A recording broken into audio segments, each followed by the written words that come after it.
Bienvenue. Aujourd'hui, on va s'attaquer à un gros morceau, la stack logicielle moderne. L'idée, c'est de comprendre ensemble comment on passe d'une simple ligne de code à une application capable de tourner pour des millions de gens partout dans le monde. C'est un voyage fascinant, du clavier de l'ingénieur jusqu'au cloud. Et pour commencer, cette citation de Kevin Benner est parfaite. Elle nous rappelle quelque chose d'essentiel. La technologie, ce n'est pas juste pisser du code. C'est aussi prendre du recul pour comprendre la grande image, le pourquoi derrière toutes ces lignes qu'on écrit. En fait, tout part de cette tension.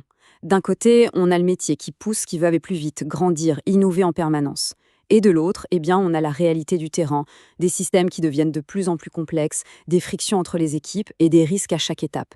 C'est cet équilibre précaire qu'on va explorer. On plonge donc dans ce premier grand chapitre, le défi logiciel moderne. Il est au cœur de cette tension constante entre l'exigence de vitesse et la réalité de la complexité. Et pour gérer cette tension, le tout premier problème qu'il a fallu résoudre, c'est celui de la cohérence. Comment faire en sorte qu'un logiciel se comporte de la même façon, qu'il soit sur un portable ou sur un serveur de production? Ah, cette phrase, on l'a tous entendue ou même prononcée. Ça marche sur ma machine. Et c'est souvent le début des ennuis. Une bibliothèque qui n'a pas la bonne version, une configuration différente, et voilà, ce qui marchait parfaitement bien en local, plante misérablement en production, une source de frustration sans fin. La solution à ce chaos, elle est arrivée avec les containers. L'idée est d'une simplicité géniale. Imaginez une boîte standardisée, un peu comme un container maritime. On y met le code de l'application et uniquement ce dont elle a besoin pour tourner. Rien de plus.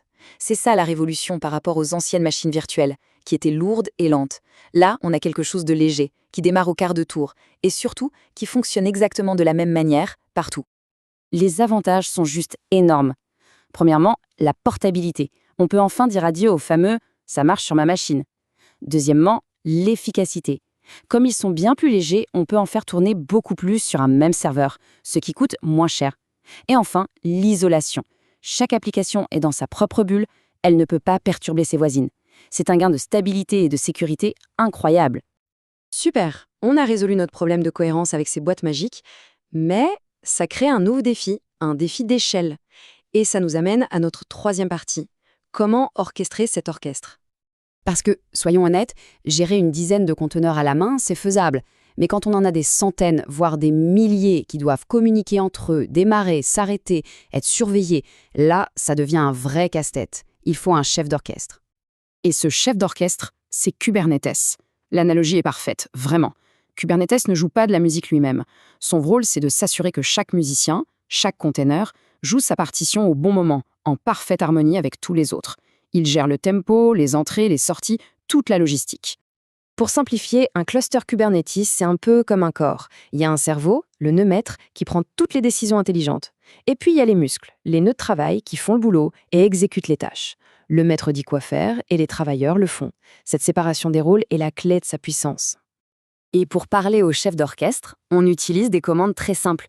On ne lui dit pas comment faire les choses étape par étape. Non, on lui décrit l'état final qu'on souhaite atteindre. Par exemple, on lui dit « Je veux qu'il y ait en permanence 3 copies de cette application qui tourne ». Et Kubernetes se débrouille pour que ce soit toujours le cas. Bien, notre application tourne, elle est gérée par un chef d'orchestre. Mais maintenant, comment est-ce qu'on livre de nouvelles versions de notre code rapidement et sans tout casser? C'est le défi de l'automatisation de la chaîne de montage. Le mot qui est au cœur de tout ça, c'est DevOps. Et le point le plus important à retenir, c'est le mot culture. Ce n'est pas un outil, ce n'est pas un titre de poste. C'est une philosophie de collaboration.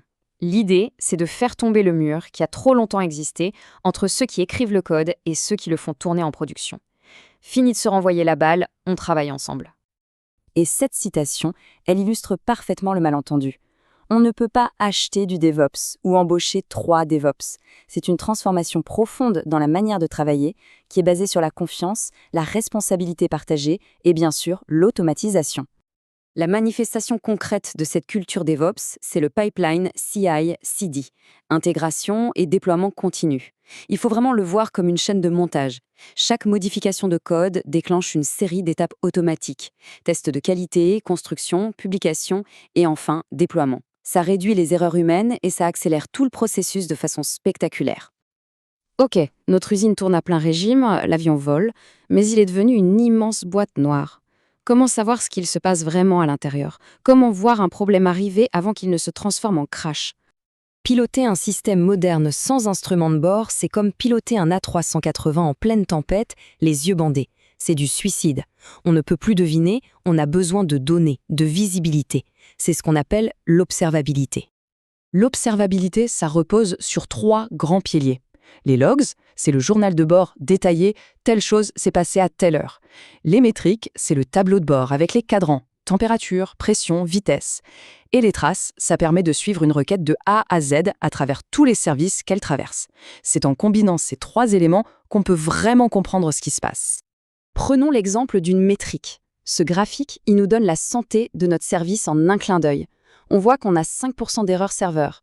Ce n'est peut-être pas énorme, mais si ce chiffre commence à monter, même doucement, c'est un signal d'alerte. On peut intervenir avant que ça ne devienne un vrai problème pour les utilisateurs. Alors, on a assemblé toutes les pièces, conteneurs, Kubernetes, DevOps, observabilité. Quel est le but final de tout ça? Où est-ce que ça nous mène? Ça nous mène à l'idée d'une plateforme. Cette citation de l'équipe d'Airbnb est lumineuse. Elle parle de complexité accidentelle. La complexité essentielle, c'est de concevoir un bon algorithme, de résoudre un problème métier. La complexité accidentelle, c'est de se battre avec les serveurs, les réseaux, la configuration. Le but d'une bonne plateforme, c'est d'éliminer toute cette complexité accidentelle. Et c'est ça, la vision ultime. Tous ces outils ne sont pas une fin en soi. Ce sont des briques qui permettent de construire une plateforme qui rend l'infrastructure complètement invisible pour les développeurs. Leur seul travail devrait être de créer de la valeur, de se concentrer sur le code sans se soucier de toute la plomberie en dessous. Et c'est la question qui nous reste. Quand on libère les ingénieurs de toute cette charge mentale, de toute cette complexité, on ouvre un champ des possibles immense pour l'innovation.